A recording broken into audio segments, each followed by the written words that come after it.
Are you curious as to what your divine masculine would say to you if they could write you a love letter? Stay tuned to hear some of those messages. Peace and namaste, divine souls, and welcome to my channel. Today we're going to do a channeled love letter from the Divine Masculine Collective, which I'm super excited about because if you did not know, channeled love letters are some of my favorite readings to do, okay? So in channel love letters, I always pick the cards first, kind of, chat you up while I'm picking the cards, and then I go into the channel. So I'm basically going to do this general reading like I do my personal readings, okay? But this is not a personal reading. You know why? I know you know why, because you're part of the family. Because this reading is general. Okay, take the messages that resonate with you and your journey and leave the messages that do not. Okay, use your discernment to figure out which is which. All right, if you would like your own channeled love letter, I do offer this as a reading, but I only do it for the Twin Flame Collective. Okay, if you would like a channeled love letter from your twin flame, check out my description box below. Okay, so let's get into it.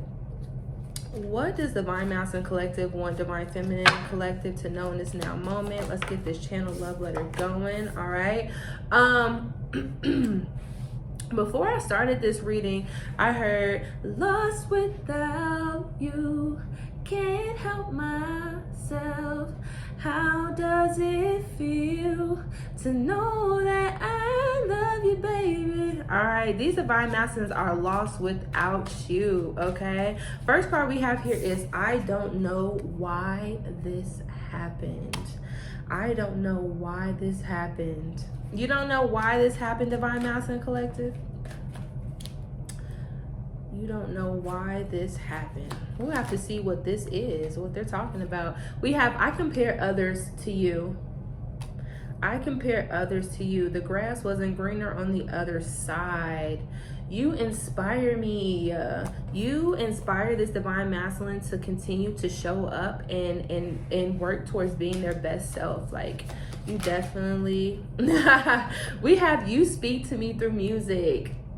Okay, so like I said, Lost Without You by Robin Thicke. Go listen to that song if you feel called. We have, I remember every detail of that day. So this divine masculine is very much nostalgic, very much thinking on the times where you all were in communication. This is definitely for twins that are not in communication with their divine masculine. No communication in the physical, okay?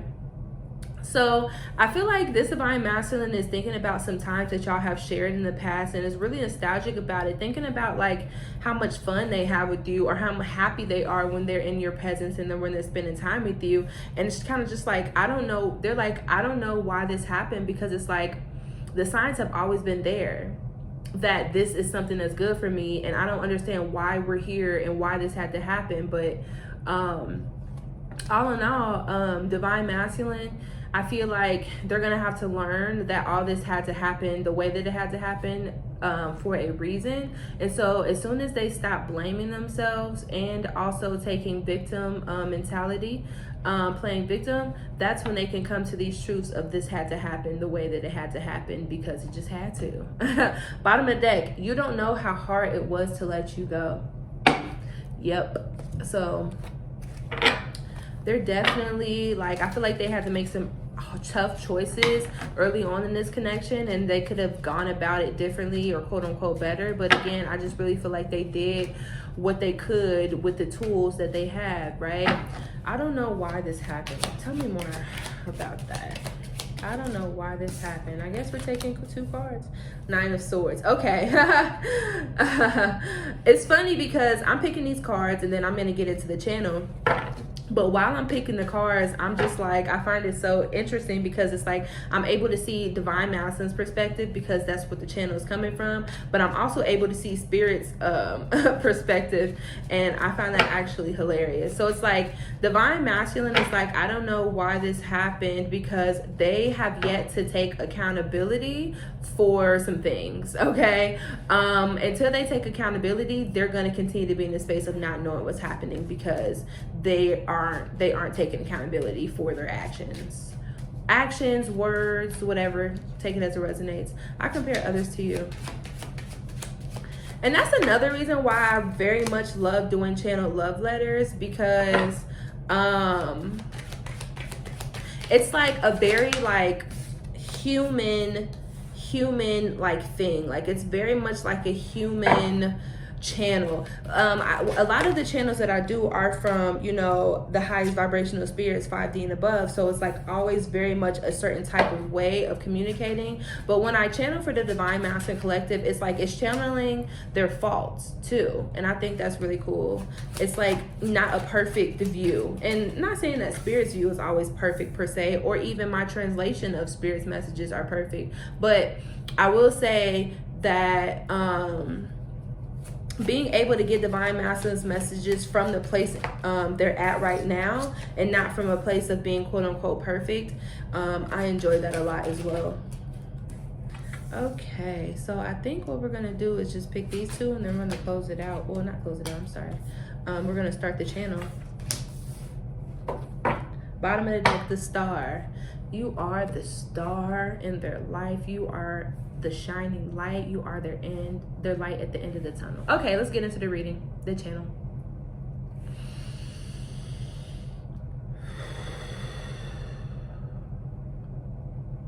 Hey, I'm really confused. I'm really confused because I don't understand why this happened. I don't understand why this happened. I don't understand how this happened. I don't understand how we got to where we're at. I'm genuinely confused. How did we get here? How do we get to this place where we're so cold towards one another, and we're not, you know, connecting and talking, and we're very much like living our own separate lives? And I never thought that I would have to live my life without you in it at all. I want more than a friendship with you, but also I would settle to be a friend to you if that meant that I could be in your life. I never thought that we would be here. I compare others to you, okay? Like when I see other people that I may find physically attractive, I'm like, well, you honestly don't even look better than my Divine Feminine. Like my Divine Feminine has this, and this. And it's like your love doesn't compare to the Divine Feminine. You give me everything that I want. You're not your authentic self. You show up in a way in which, you know, you think that I want you to show up, and I don't like that. I like that my Divine Feminine is authentic, and sometimes I get, you know, his or her feisty side because of their authenticity, and I love their attitude, but it's like they have just enough attitude and just enough love, and that they're just the perfect mix. And y'all out here in this world are imbalanced. Y'all are imbalanced, and I don't want no part of that. Like my Divine Feminine is the most balanced person I've ever met in my entire life, and it feels good. I don't want to have everything that I want, and I also don't want everything I don't want. I just want my Divine Feminine. And I just like, yeah, when I think about you, I think about how no one compares to you. You're the perfect mix of everything, and how much you have inspired me to be where I'm at right now. Like before you, I wasn't pressed about marriage. I wasn't pressed about settling down. I wasn't pressed about having kids. It's like you have shifted me in ways, and it's wild because you didn't even do anything. You're just you, and you just being you has made me want a future with you and only you, a future in which we have a family of our own, and we can be emotionally happy and fulfilled and live the life of our dreams together. And it's just like, you have inspired me so much, I think definitely more than you realize. And the person that I was before I started my healing journey, you wouldn't have wanted to be with. And I know that you think that you would, but you wouldn't have. I wasn't a great person. And although I had potential and I wasn't terrible, did some things I'm not necessarily proud of, and was ways I'm not necessarily proud of. So you have inspired me to change, and you never forced it upon me. You never told me, hey, you need to change. You never gave me an ultimatum. You just gave me space, and that space has made me want you even more. You speak to me through music, and like every time I turn on the radio or I'm in a car and somewhere random, I hear a song that makes me think about you. Like, so if not every song, at least every other song makes me think of you. And I just never thought that someone could ever be on my mind as much as you are. I never thought that I could love someone so much that I'd be willing to put myself in position to be hurt. I never thought that I could love anyone this much that I would be willing to commit to them, knowing that there is no guarantee that we will be together forever. I feel like that's one of my biggest fears. One of my biggest fears is that we come together, it's all great and amazing, and then we fall apart, and then what? I'm left with a broken heart. I don't know if I can take another broken heart, and I feel like on a good day, I feel like we're gonna be together forever. But like on a not so good day, I'm like, well, if I invest my time and energy in this and I open myself up and experience so much love with this person, and then I can't experience it anymore, I don't know if I could take that. And that's the honest truth. That is one of my biggest fears. I remember every detail of that day. I am thinking about you heavily. I feel so safe with you. I feel so safe with you. I feel safe to be every part of me with you. I feel safe to be the sweetheart, but I also feel safe to be the rebel. I feel safe to be that loving romantic, but I also feel safe to be, feisty at times. You make me feel safe to be whoever I show up to be, and you give me faith that, you give me faith that every part of myself deserves love. Thank you. Thank you for that.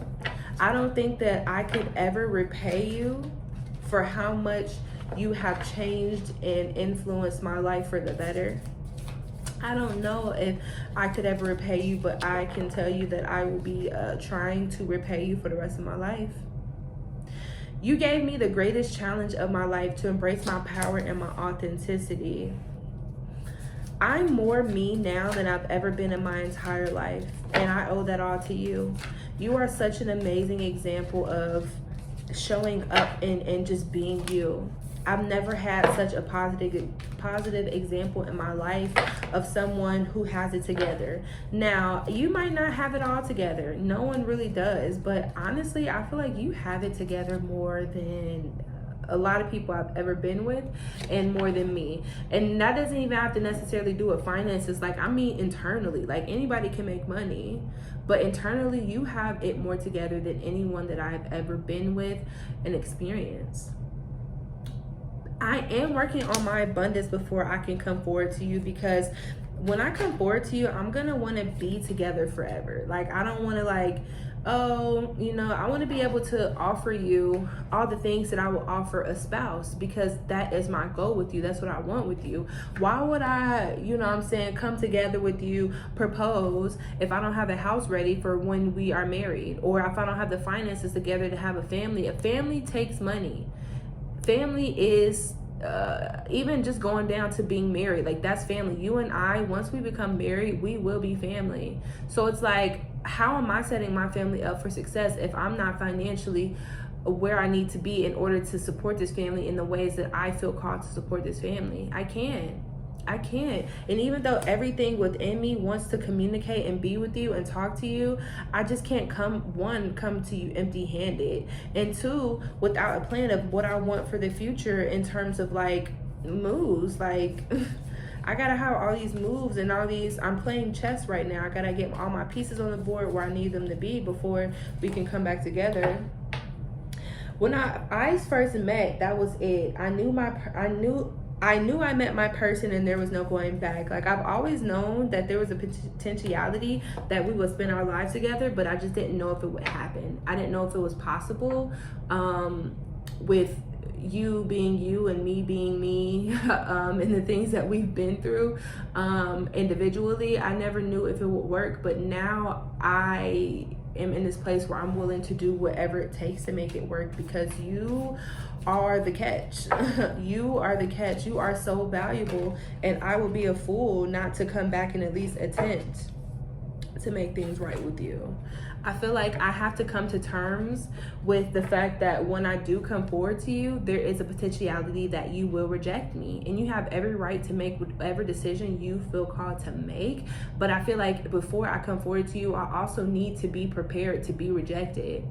I need to be able to come forward to you with no expectations, and feel okay with that before I can come forward to you. My current karmic connection is nothing compared to the deep connection I shared with you. Every time I'm with my karmic people and partners, friends, family, relationships, all I can do is think about you.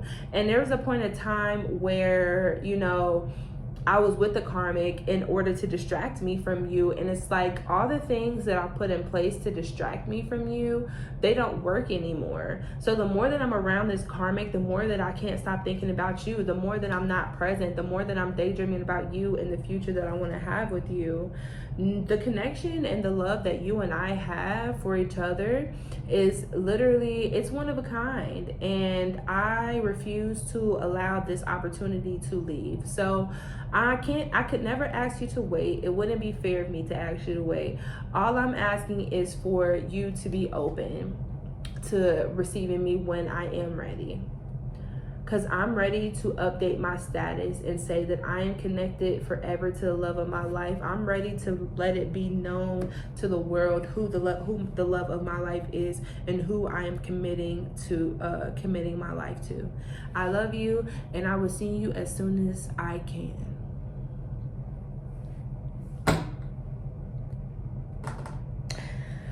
Okay. I just feel like there's nothing to say. You know, sometimes I have a little wrap up and summaries. I feel like I'm sitting with this too. Y'all might have to sit with this. Y'all might have to watch this video a few times because this was a deep one. I don't have anything to say. I'm speechless. If you enjoyed this reading, make sure you let me know in the comments if you feel called, okay? Let me know if this resonated. Join the family, subscribe, like this video up so we can get this video out to everyone who needs to hear it, okay? If you would like to book your own channel love letter, check out my description box below. Again, they're my faves. So and yeah, follow me on my what the hell is that? Follow me on my social medias, y'all. I'm out of here. Peace.